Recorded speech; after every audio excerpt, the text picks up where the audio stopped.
Y nos ponemos de pie. Vamos a hacer una pausa en el libro de Primero de Pedro. Vamos a hacer una pausa.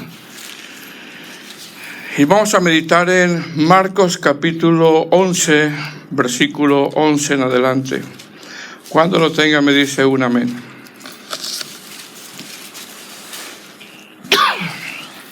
Marcos capítulo 11.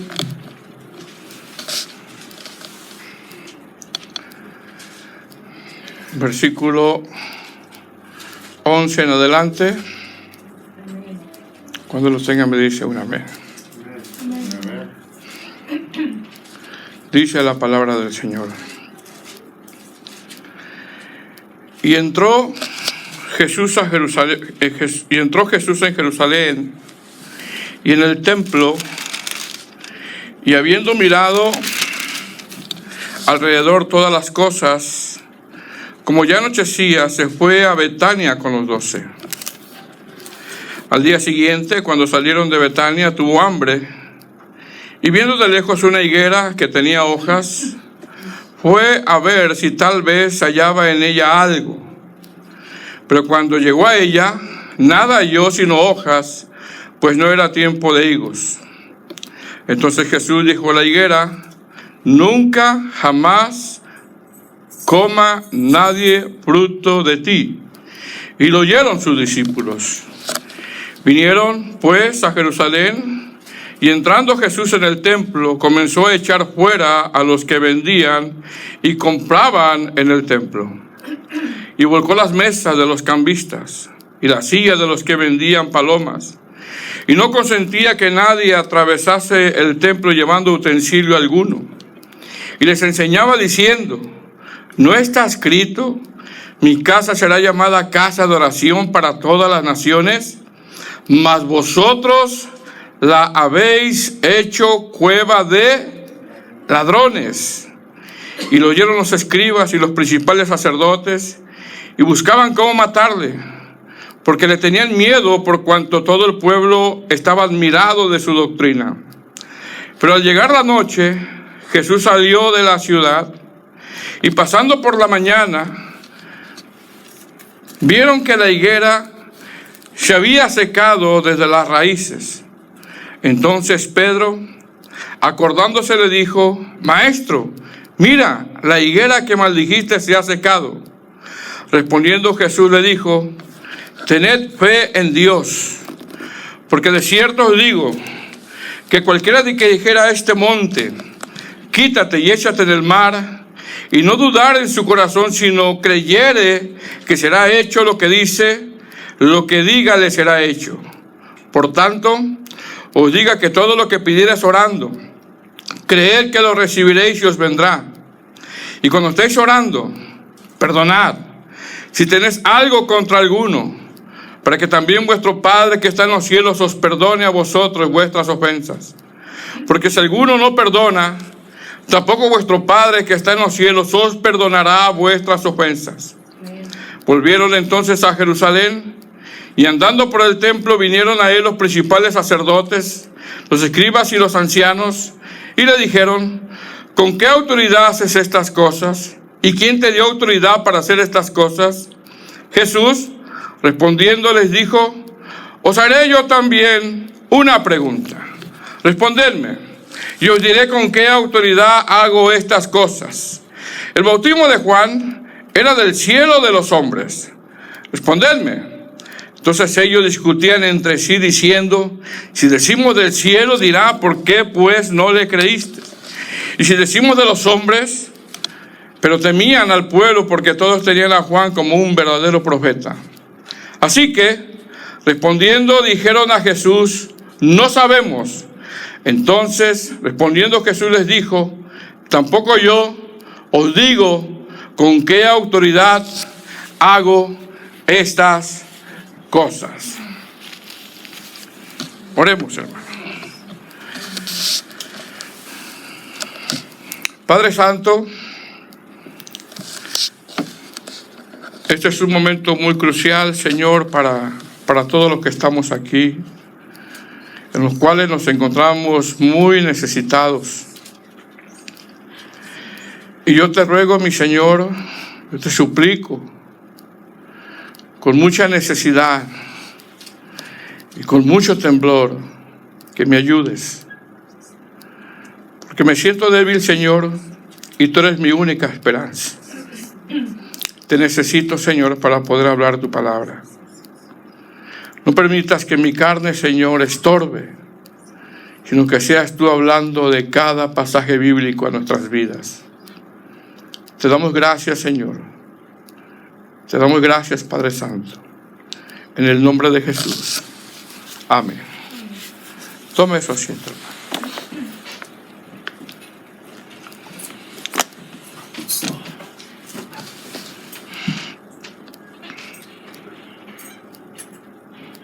Creo que son 23 versículos, hermanos, los que vamos a ver. No todos nos vamos a detener, pero algunos sí, amén.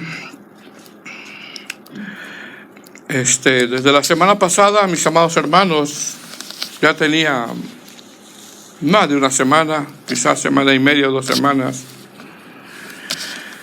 Estuve meditando en estos versos que sin duda nos va a llevar a examinarnos de una manera individual y como iglesia, amén. Así de que no sé si va a ser un poco confrontativo el mensaje, no lo sé, pero lo que sí sé es que el Señor nos va a hablar a través de su palabra, y así de que recibámosla con un corazón abierto, amén. El tema es el templo de Dios. El templo de Dios. Si usted, amado hermano, le preguntara a alguien, o si nos preguntamos entre nosotros, ¿cuál es el motivo del por qué venimos a la iglesia? Quizá ahora es una pregunta muy simple, ¿verdad? Y quizá dijeran, pastor, ¿qué pregunta es esa? ¿Verdad? Puede ser. Mas, sin embargo, si nos preguntamos entre nosotros, mis amados hermanos, ¿cuál es el motivo de por qué venimos a la iglesia? ¿Qué respuesta usted cree que contestaríamos? ¿Qué respuesta cree que usted que contestaríamos? Si le preguntamos, por ejemplo, a los jóvenes, que hoy los extrañamos el día de hoy, ¿verdad? Si les preguntamos a los jóvenes, ¿por qué vienes a la iglesia? ¿Qué respuesta usted cree que los jóvenes nos contestarían? Por supuesto que no se las vamos a hacer así al aire libre, ¿verdad? Que el día de hoy los extrañamos, porque es una pregunta hipotética, amén. Pero si les preguntamos a los jóvenes, o alguna hermana o alguna hermana, hermano o hermana, ¿qué cree usted que respondería? ¿O usted qué respondería? ¿Se ha puesto a pensar en eso, hermano? Bueno, quizás, hermanos, quizás la respuesta que escucharíamos serían, bueno, yo vengo a la iglesia porque en la iglesia yo me siento bien. Yo no sé si usted lo ha dicho eso alguna vez. Vengo a la iglesia, en el caso de los jóvenes, vengo a la iglesia porque mis papás me traen, y si no vengo a la iglesia me van a quitar el teléfono, porque regularmente los amenazamos con el teléfono. Si no haces esto, te quito el teléfono, ¿verdad? Vengo a la iglesia, en el caso de las hermanas, vengo a la iglesia porque a mis hijos les gusta venir a ver a sus amiguitos y juegan. Puede ser esa respuesta que nosotros quizá podríamos dar. Vengo a la iglesia, en el caso de las hermanas, yo vengo porque es buena para mis hijos, porque mis hijos necesitan venir a las actividades. Y pastor, y si no hubiera actividades en la iglesia, yo quizá buscaría otra iglesia. Puede ser también esa respuesta que nosotros daríamos quizá. Vengo a la iglesia porque me gustan los cantos, y después de la iglesia tenemos un buen convivio donde hay alimentos y compartimos unos con los otros. Otros contestarían, vengo a la iglesia porque hoy me toca iglesia. Y hay otros que van más allá y dicen, bueno, yo vengo a la iglesia porque como hoy no tuve nada que hacer, pues los domingos no tengo nada que hacer, pues mejor voy a la iglesia. No sé cuántos de ustedes se identifican con estas respuestas. Pues, sin embargo, aunque estas respuestas, hermanos, no parecen tan malas porque no lo son, estas respuestas, mis amados hermanos, la realidad es que no están centradas en los verdaderos motivos sanos del por qué debemos de venir a la iglesia o debemos congregarnos. Repito, aunque estas respuestas no parecen tan malas porque no lo son, estas respuestas no están centradas en los verdaderos motivos del por qué debemos de venir a la iglesia o congregarnos. Pastor, entonces, ¿cuál sería la respuesta más cristocéntrica del por qué debemos de venir a la iglesia? Bueno, la respuesta más cristocéntrica, si lo podemos decir de esta manera, del por qué debemos de venir a la iglesia o congregarnos es, número uno, vengo a la iglesia porque Dios es santo y digno de adoración. Vengo a la iglesia porque yo entiendo que yo soy un pecador y necesito ser perdonado y necesito arrepentirme. Yo vengo a la iglesia porque necesito buscar al Señor, ya que Él es mi única esperanza. Vengo a la iglesia porque necesito crecer en santidad y en piedad. Vengo a la iglesia porque el Señor es merecedor de toda la gloria, toda la honra y toda la alabanza. Vengo a la iglesia porque necesito yo escuchar la palabra de Dios, necesito escuchar sus mandamientos, necesito ser instruido para después andar como es digno de la vocación con que fuimos llamados. Es decir, yo puedo decir, yo vengo a la iglesia porque a mis hijos les gustan las actividades. Pregunta, ¿está mal hacer actividades? Posiblemente no. Mas sin embargo, los motivos sanos, los motivos cristocéntricos, si se puede decir de esta manera, en que debemos de venir a la iglesia, es porque Él es digno, Él es justo, Él es nuestra única esperanza. Yo necesito crecer en santidad. Vengo a la iglesia porque entiendo que soy un pecador y necesito arrepentirme, y vengo a la iglesia porque Él es merecedor de toda la gloria, de toda la honra y de toda la alabanza. Hay una gran diferencia entre estas respuestas y esto. Ahora, hermanos, ¿qué vemos en estos versos? Vemos que los que asistían a este templo lo hacían por motivos no centrados en Dios. Vemos que los que asistían a este templo de estos pasajes no lo hacían porque de verdad querían reverenciar a Dios. Vemos que los que asistían a este templo no lo hacían por crecer en santidad. Vemos que los que asistían a este templo no lo hacían porque de verdad querían arrepentirse. No lo hacían porque de verdad querían honrar a Dios. No lo hacían por eso. Ya vimos los pasajes, ¿verdad? Lo que pasó. Y cuando en un lugar Dios no es honrado, pasan 4 cosas como le pasó a este templo. ¿Se da cuenta?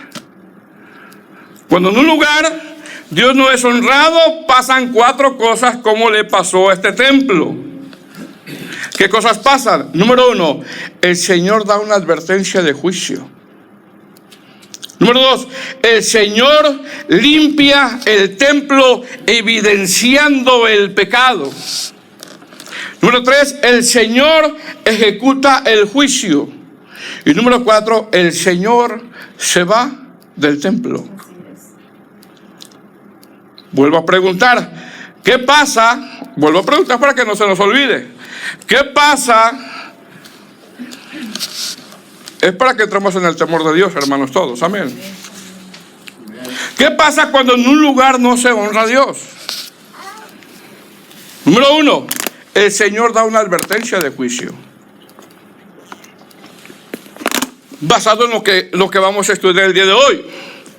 Número 2, el Señor limpia el templo evidenciando el pecado o sacando a la luz el pecado. Número 3, el Señor ejecuta el juicio. Y número 4, el Señor se va del templo. ¿Cómo podemos dividir estos versos, hermanos? Del verso 11 al 14 vemos que el Señor Jesús da una advertencia de juicio usando el ejemplo de la higuera. 2, del verso 15 al 18, el Señor limpia el templo sacando a la luz el pecado. 3, desde el verso 19 hasta el verso 26, el Señor ejecuta juicio y se va del templo. Y 4, del verso 27 al verso 32, a pesar que el Señor ya había ejecutado el juicio, la gente, los que ministraban, los que trabajaban en el templo, ante el juicio emitido del Señor, todavía desafiaban su autoridad. Todavía desafiaban su autoridad. Y mire cómo comienza verso 11. ¿Estamos ahí?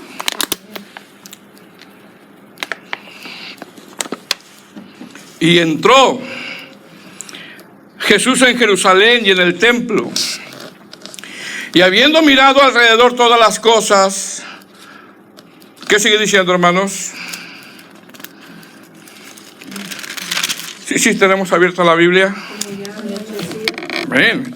Y entró Jesús en Jerusalén y en el templo, y habiendo mirado alrededor todas las cosas, como ya anochecía, se fue a Betania con los 12. Al día siguiente, cuando salieron de Betania, tuvo hambre, y viendo de lejos una higuera que tenía hojas, fue a ver si tal vez hallaba en ella algo. Pero cuando llegó a ella, nada halló sino hojas, pues no era tiempo de higos. Verso 14. Entonces Jesús dijo a la higuera: nunca jamás coma nadie fruto de ti. Y lo oyeron sus discípulos. La versión lenguaje actual dice: cuando Jesús entró a Jerusalén, fue al templo y se puso a ver cómo estaba todo. Pero cuando ya era tarde, se fue con sus discípulos al pueblo de Betania. Al día siguiente, Jesús y sus discípulos salieron de Betania, y en el camino Jesús tuvo hambre. A lo lejos vio una higuera que tenía hojas, pero cuando se acercó no encontró ningún higo para comer. El árbol solo tenía hojas, porque todavía no era tiempo de higos. Entonces Jesús le dijo al árbol: que nadie vuelva a comer de tus higos, y sus discípulos lo oyeron. Mis hermanos, ¿qué vemos nosotros en estos pasajes? Vemos que el Señor, una vez que entró a Jerusalén, ¿se acuerda la entrada triunfal? Ese es el contexto, que lo querían hacer rey. ¿Se acuerda de esto? Una vez que el Señor vino a Jerusalén y entra al templo, en el verso 11 dice, en el verso 11 con el que comenzamos, dice que el Señor empezó a mirar alrededor todas las cosas. Es decir, el Señor llega a Jerusalén, entra al templo y empieza a observar. ¿Se da cuenta? Empieza a observar. Eso lo dice el verso 11. Repito, el Señor llega a Jerusalén, va al templo, y una vez que entra al templo, al entrar observa. La traducción lenguaje actual dice: cuando Jesús entró a Jerusalén, fue al templo y se puso a ver. Dice, se puso a ver cómo estaba todo. Mire, se puso a mirar. Mis hermanos, el Señor no es ciego. El Señor ve. El Señor sabe cómo está todo. El Señor sabe cómo está todo ¿en dónde? En su templo. Proverbios 21:2 dice: todo camino del hombre es recto en su propia opinión, pero Jehová pesa los corazones. Es decir, el Señor ve todo y pesa los corazones. Ahora mire bien. Históricamente, hermano, el templo era un lugar hermoso e impresionante. Mas, sin embargo, al Señor, hermano, no le impresiona la estructura. Al Señor no le impresiona lo grande que es el edificio. Al Señor no le impresiona lo que está viendo externamente. Y aunque este pasaje, como que Él se queda callado, hermano, después va a hablar y emitir un juicio irreversible. Porque en este verso nada más está mirando y como que se queda callado, porque después se va. No significa que Él ya se va a quedar callado, no. Va a haber un momento donde Él emita un juicio. ¿Qué veía el Señor basado en estos textos que siguen, hermanos? ¿Sabe lo que veía? Porque Él entró a observar. ¿Verdad que sí? Él entró a mirar. ¿Qué veía el Señor cuando entró a observar basado en los contextos que siguen? Veía el proceder de la gente que ministraba dentro del templo. Miraba el motivo del por qué la gente usaba el templo. Miraba el motivo del por qué la gente trabajaba, ministraba dentro del templo. Él lo estaba viendo todo, porque Él lo ve todo. Ahora, después de mirar todo, después de observar todo, como lo dice la traducción en lenguaje actual, la Escritura dice que se va. Ahí no dijo nada en ese verso. La Escritura dice que se va. Es decir, en ese momento no los confronta, sino que se va esperando, hermanos, que ese proceder de la gente que ministraba cambie. Verso 11. Pero como ya era tarde, se fue con sus discípulos al pueblo de Betania. Es decir, el Señor observó todo, miró el proceder de la gente, se quedó callado, se fue, ¿qué dice? Con sus discípulos al pueblo de Betania. Hermano, ¿qué es esto? Que el Señor tiene su tiempo para todo. Él tiene su tiempo. Y todo es en el tiempo del Señor. Por lo tanto, no crea que porque el Señor en ocasiones como que calla, no quiere decir que en un momento dado no emite advertencias o juicio, mi hermano. Repito, no creamos que porque el Señor en ocasiones como que calla ante sucesos que pasan dentro de su templo, no quiere decir que en un momento dado no va a emitir advertencias o juicio. ¿Por qué? Porque el Señor, hermano, es paciente. Él es paciente. Él espera que vengamos a un arrepentimiento. Él es lento para la ira y grande en misericordia. Mas, sin embargo, mis amados hermanos, hay un límite.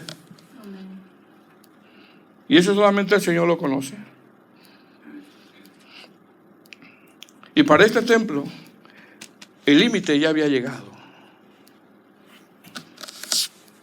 Entonces, ¿qué vemos aquí? Vemos que el Señor viene de Jerusalén, va al templo, observa cómo está todo, se va para después regresar esperando que haya fruto.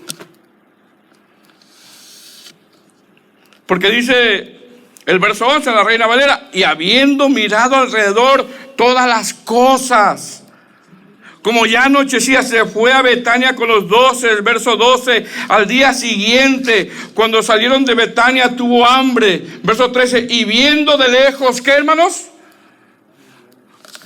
Una higuera. Él va para el templo al día siguiente, pero en el camino, ¿qué vio? ¿Qué, hermanos? Una higuera. Pregunta, en la Biblia, ¿qué representa la higuera, hermanos? Jeremías 24, higos buenos, higos malos. Oseas 2, del 14 al 16, el Señor compara a su pueblo como una higuera. Entonces, pregunta, ¿qué representa una higuera? En la palabra del Señor, mis amados hermanos, la higuera es una tipología de Israel. La higuera en la palabra del Señor es una tipología del pueblo de Dios, donde supuestamente el pueblo de Dios tiene que dar fruto, donde tiene que ser piadoso, tiene que ser bondadoso, perdonador, misericordioso, tiene que ser pacificador, donde tiene que dar fruto sí o sí. Ahora, no se olvide que el Señor ya había visto todo y se fue. Ahora está regresando y ve a la higuera, ve de lejos una higuera que tenía ¿qué? Verso 13, y viendo de lejos una higuera que tenía hojas, fue a ver, ¿qué vemos? Nuevamente está observando. ¿Está qué, hermanos? Está observando, fue a ver, fue a examinar. Y viendo de lejos, dice el verso 13, y viendo de lejos una higuera que tenía hojas, fue a ver si tal vez. No, mi hermano, no podemos nosotros como iglesia decir tal vez. Sí o sí tenemos que dar fruto.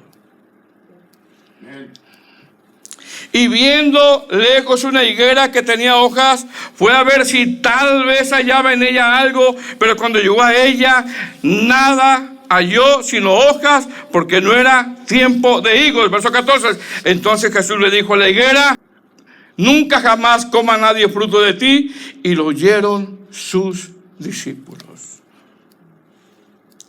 Mis hermanos, ¿qué vemos en estos pasajes nosotros? Vemos que el Señor va al templo y cuando entra al templo observa todo, donde nada se le ha pasado, porque tenga usted la seguridad de que al Señor nada se le pasa.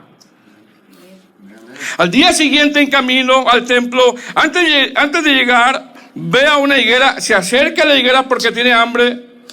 La higuera es una tipología del pueblo de Israel. La higuera es una tipología del pueblo de Dios. La higuera tenía muchas hojas. Las hojas son tipologías de obras, activismo, religiosidad. El Señor busca fruto. El Señor no encuentra fruto. El Señor maldice a la higuera. Pregunta: ¿qué va a encontrar en el templo el Señor?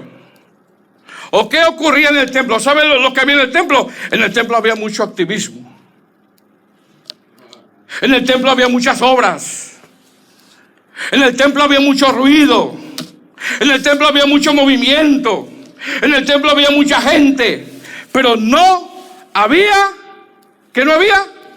fruto.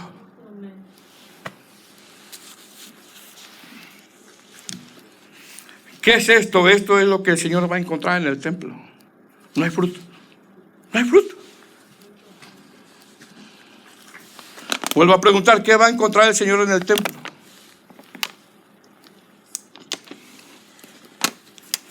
Va a encontrar mucho activismo. Va a encontrar muchas obras. Va a encontrar mucho ruido. Va a encontrar mucho movimiento. Mas, sin embargo, en el templo no había fruto. Por tanto, 4 cosas va a ocurrir en este templo. Número 1, el Señor da una advertencia de juicio. 2, el Señor limpia el templo evidenciando el pecado, sacándolo a la luz. 3, el Señor ejecuta el juicio. Y 4, el Señor se va del templo. Mis hermanos, ¿qué es esto? Esto es que el templo lo usaban para todo menos para lo que se tenía que usar. El templo lo usaban para todo menos para lo que se tenía que usar. Es decir, habían profanado el lugar santo. Habían deshonrado algo sagrado. El templo lo estaban usando para usos viles y no para lo que se debe de usar. Por lo tanto, el Señor limpia el templo y después de limpiar el templo, ejecuta un juicio irreversible, como lo hizo con la higuera, como decir, esto se acabó ya. Se acabó. Porque no lo están honrando.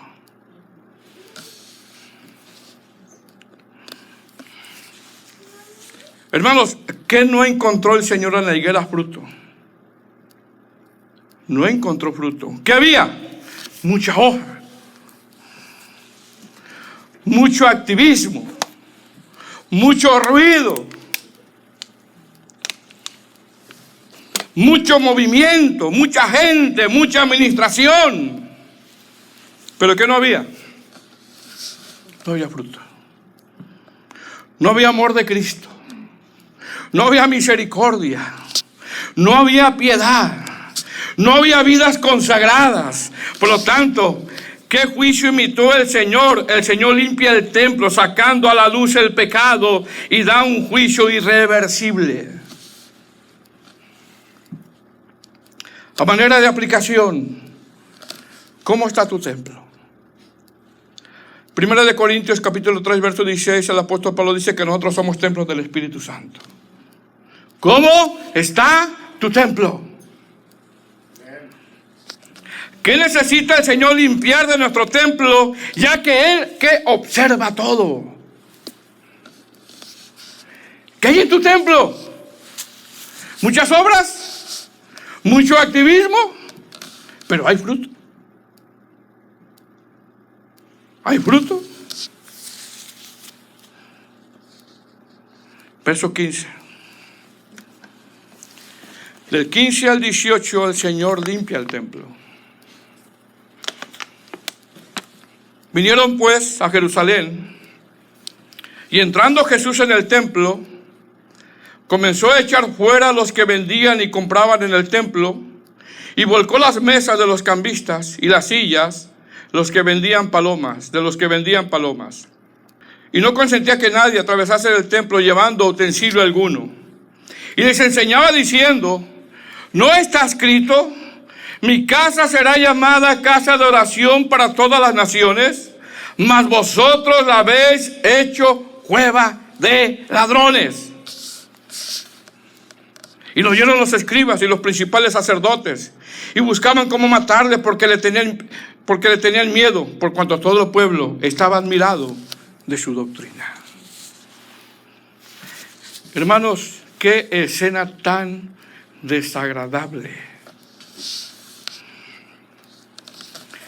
¿Qué dice el verso 15? Vinieron pues a Jerusalén, y entrando Jesús al templo. Mateo en esta narración dice: y entró Jesús en el templo de Dios. Es decir, no es tu casa. No es tu casa. No es tu casa. No es tu propiedad. No. Es de Dios. Ahora, ¿qué hacía la gente en el templo de Dios? Vendían, compraban, comerciaban, traficaban, abusaban unos con otros, lo usaban para usos personales, escondían, mire bien, los que ministraban escondían lo que había en sus corazones detrás de los rituales. Y el Señor, al ver esto, da una advertencia de que esto, dice el Señor, esto se tiene que acabar. Esto se tiene que acabar. Te escondes detrás de un ministerio, te escondes detrás de los rituales. Cuando vives en esto, se tiene que acabar. La higuera, ¿recuerda? Es decir, en el templo de Dios hacían todo menos lo que deberían de hacer en el templo de Dios. Verso 15, vinieron pues a Jerusalén, y entrando Jesús en el templo, comenzó a echar a los que vendían y compraban en el templo. Mateo 21:12 dice: y entró Jesús en el templo de Dios, y echó fuera a todos los que vendían y compraban en él. La versión lenguaje actual dice: Jesús entró en el templo y empezó a sacar de ellos a los que estaban vendiendo y comprando. Derribó las mesas de los que cambiaban dinero de otros países por dinero del templo, y también derribó los cajones de los que vendían palomas. El Señor está limpiando el templo. Amén. Ahora mire bien, hermanos, para que entendamos un poquito más. En el templo, mis amados hermanos, era un lugar muy concurrido. Tenía atrios para los gentiles, tenía atrios para los judíos, tenía atrios para los varones, atrios para las mujeres. En el templo, a ser muy concurrido por gente local y gente que venía de lejos, venían a hacer sacrificios. La gente que venía de lejos, al caminar horas y horas y millas para hacer sacrificios, a ellos, hermanos, se les hacía difícil traer animales, ya que si alguien venía de lejos trayendo un animal, pudiera ser que en esa travesía el animal se lastimara, con el riesgo de que no aceptaran el animal. ¿Por qué? Porque en el templo, antes de un sacrificio, inspeccionaban el animal, y si el animal tenía algo dañado, no lo aceptaban, y esto hacía que la gente mejor comprara un animal en el templo. Esto hacía eso. Ahora, en esa corrupción que había en el templo, los que inspeccionaban los animales, históricamente se dice que buscaban pretextos. Buscaban pretexto diciendo que el animal que traían de lejos tenía algo dañado, para que así la gente comprara en el templo un animal.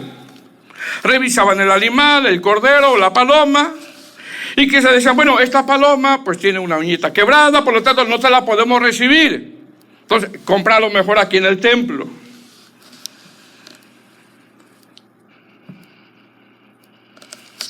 Ahora, ¿qué pasaba cuando la gente compraba los animales en el templo? ¿Sabe lo que pasaba?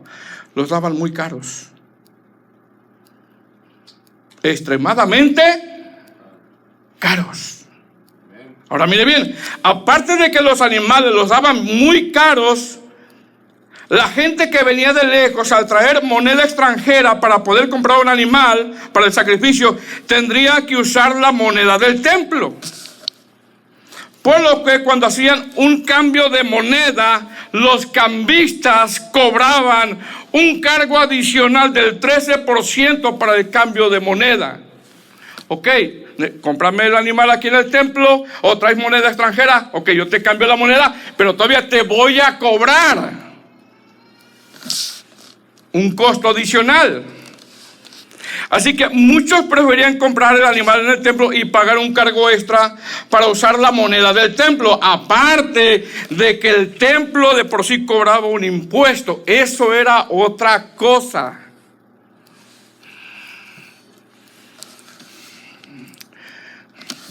¿Qué era esto, hermano? Era un tremendo negocio. Era algo que ya se había corrompido. Era algo que ya se había corrompido. ¿Verdad? Cuando el Señor Jesús entra, en vez de que encuentre fruto en la vida de la gente, amén, pregunta, ¿qué veía en los que ministraban en el templo? ¿Qué veía el Señor? El Señor entra y espera a ver qué fruto, pero ¿qué veía el Señor? Avaricia, engaño, ventajistas, defraudadores. Y encuentra que el templo lo usaban para todo, menos para lo que lo deberían de usar. ¿Qué hace el Señor? En su ira santa da un juicio, donde en ese juicio Él dice, esto se tiene que acabar. ¿Recuerda lo que pasó con la higuera? Se secó. Esto se tiene que acabar, porque en vez de que dan fruto, no dan nada. Dice el verso 15, y entrando Jesús en el templo, comenzó a echar fuera a los que vendían y compraban en el templo, y volcó las mesas de los cambistas y las sillas de los que vendían palomas. Verso 16, y no consentía que nadie atravesase el templo llevando utensilio alguno. Verso 17, y les decía y les enseñaba diciendo, no está escrito, como decir, desconocen mi palabra, hacen a un lado mi palabra. No está escrito, mi casa será llamada casa de oración para todas las naciones. Es decir, la casa del Señor, amados hermanos, la estaban usando para otra cosa. Mi casa será llamada, ¿qué? ¿Casa de qué? ¿De espectáculos? No. ¿De diversión? No. ¿Para hacer juegos? No. ¿Para exhibirnos? No. ¿Para que nosotros brillemos? No. La casa del Señor es casa de oración, casa de comunión, mas sin embargo le dice, mas vosotros la habéis hecho cueva de ladrones. ¿Qué está haciendo el Señor? Está limpiando el templo. ¿Sabe lo que está haciendo? Está sacando a la luz el pecado. ¿De quién? De los que ministraban en el templo. Está evidenciando el pecado. Está evidenciando los verdaderos motivos del por qué esta gente iba a la casa de Dios. Otra pregunta, ¿por qué el Señor les dice cueva de ladrones? Les dice, ya que en Israel era un lugar donde a sus alrededores había muchas cuevas. Cuando un ladrón robaba, hermanos, cuando un ladrón asesinaba, cuando un ladrón cometía un delito, se iba y se escondía en una cueva. para que no lo agarraran. Pregunta, ¿qué les está diciendo el Señor cuando le dice cueva de ladrones? Les está diciendo, ustedes en vez de que usen este lugar para que me adoren, ustedes en vez de que usen este lugar para que reconozcan sus pecados, ustedes en vez de que usen este lugar para que santifiquen, lo están usando para sus viles, escondiéndose detrás de los rituales. Se están escondiendo detrás de los rituales. Mis hermanos, yo puedo llegar a este lugar mostrando una apariencia de piedad, escondiendo yo lo que yo de verdad soy. Y el Señor lo ve todo. ¿Qué dice el Señor? Esto se tiene que acabar. Esto tiene que salir a la luz. Porque eso fue lo que hizo el Señor. Evidenció el pecado. Repito, yo puedo usar este lugar, yo puedo pararme aquí, yo puedo tocar el instrumento, yo puedo cantar, yo puedo predicar y verme externamente bien por fuera, escondiéndome detrás de un ministerio de lo que de verdad yo soy. ¿Qué dice el Señor? Esto se tiene que acabar como la higuera. Esto se tiene que acabar. Hermanos, esta gente vivía en pecado y usaba el templo como un escondite, como lo usaban los ladrones en ese tiempo. Esta gente vivía en pecado y usaba el templo como un escondite, como lo usaban los ladrones en ese tiempo. El lugar de adoración, el lugar donde se supone que debo yo de crecer en santidad, lo usaban escondiéndose para tener una vida doble. Por lo tanto, ¿qué le dice el Señor? Ustedes están usando mi casa, ustedes están usando mi templo para esconder sus perversidades, su maldad, su pecado, su hipocresía, para proteger su conveniencia, pensando que está bien, pero yo lo veo todo. ¿Qué hizo el Señor? En su ira santa volcó las mesas. En su ira santa limpió el lugar. En su ira santa evidenció el pecado. ¿Qué estaba haciendo esta gente, hermanos? Usaba un lugar santo para esconder su condición espiritual. Yo puedo usar esto para esconder mi condición espiritual. Yo puedo usar los micrófonos para esconder mi condición espiritual. Y el Señor lo ve todo. Esta gente usaba algo santo para esconder su maldad, su pecado, su avaricia. Cueva de ladrones. Usaban el templo como una cueva para esconder sus hechos detrás del activismo. Usaban el templo como una cueva para esconder sus hechos detrás de un ministerio o de un ritual. ¿Qué hace el Señor? Limpia. Mis hermanos, si tú eres templo del Señor, si tú eres nacido de nuevo, el Señor te va a limpiar. Y va a tener que volcar las mesas, va a hacer lo que sea para limpiarnos y santificarnos. Sí. Y va a evidenciar lo que sea para limpiarnos y santificarnos. Y si es necesario, el Señor va a volcar las mesas en tu vida y en mi vida de una manera figurada, lo estoy diciendo, y sacará a la luz en evidencia el pecado que en ocasiones tenemos para limpiarnos, amado hermano. Para limpiarnos. Verso 19 al verso 26. El Señor ejecuta juicio y se va del templo. Pero al llegar la noche, Jesús salió de la ciudad. ¿Qué dice? Pero al llegar la noche Jesús salió. Después de haber limpiado, se fue. Que el Señor no se vaya, amados hermanos, de este lugar. Porque siempre cuando el Señor se va de un lugar, ¿sabe lo que pasa bíblicamente? Da un juicio. Cuando el Señor se fue en Ezequiel del templo, que se fue la presencia de Jehová, en Ezequiel, en cuanto se fue la presencia del Señor, y eso lo vio Ezequiel en visión, llegó juicio. Llegó juicio. Verso 20.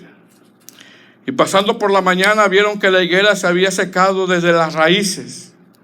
Entonces Pedro, acordándose, le dijo: Maestro, mira, la higuera que maldijiste se ha secado. Amados hermanos, ¿qué es esto? Esto es que la higuera, siendo una tipología de Israel o de su pueblo, el Señor con esta tipología está diciendo: esto se acabó ya. Se acabó. ¿Qué había en el templo, amados hermanos? Había mucha actividad. Había mucho ruido. Había animales para el sacrificio. Había dinero. Había dinero. Mas, sin embargo, así como la higuera tenía solo hojas y no fruto, de la misma manera el templo había mucha actividad y no había fruto. Y el Señor dijo: esto se acabó. Hermanos, ¿qué es fruto? ¿Qué es fruto, hermanos? ¿Mucha actividad? No, eso no es fruto. ¿Mucha danza en la alabanza? ¿Eso de verdad piensa que es fruto? Usted puede danzar, pero eso no es fruto. Usted puede danzar aventar 2 o 3 patadas karatecas, pero eso no es fruto. Grabar discos, eso no es fruto. Ministerio activo, eso no es fruto. Fruto es transformación de corazón. Fruto es ser misericordiosos. Fruto es caminar en justicia. Fruto es amor sacrificial. Fruto es gozo en el Espíritu. Fruto es mansedumbre. Fruto es amor entre hermanos. Fruto es perdonar así como Cristo nos perdonó. El fruto lo produce el Espíritu Santo a través de la regeneración. Y esto es lo que no había en el templo. Había mucho activismo. Había de todo, mucho ruido, pero no había fruto. No nos vayamos con la finta. No, había de todo, activismo, dinero, pero no había fruto. Verso 22, respondiendo Jesús le dijo, miren lo que dice el verso 22. Respondiendo Jesús le dijo: tened fe en Dios. Porque Pedro le dijo, ¿verdad?, a sus discípulos: mira, la higuera se ha secado. Verso 22, respondiendo Jesús le dijo: tened fe en Dios. ¿Qué le está diciendo el Señor? Le está diciendo el Señor: esto se va a acabar. ¿Qué se va a acabar? Todo lo que hacía en el templo. Porque no lo honraban. Porque se escondían detrás de los rituales. Se escondían detrás del ministerio. Se va a acabar.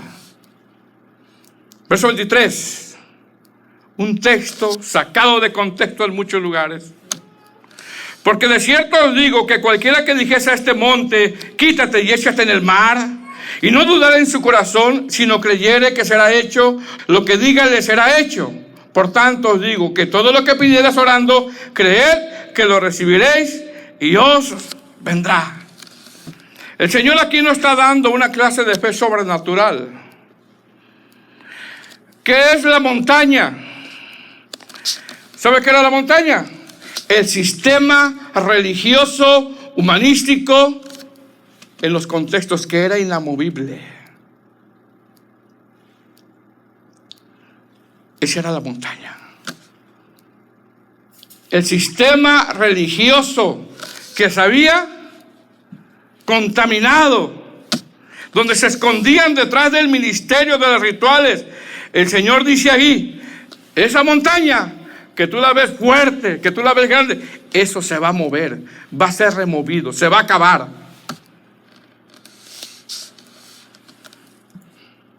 Esa montaña religiosa se va a mover, se va a acabar.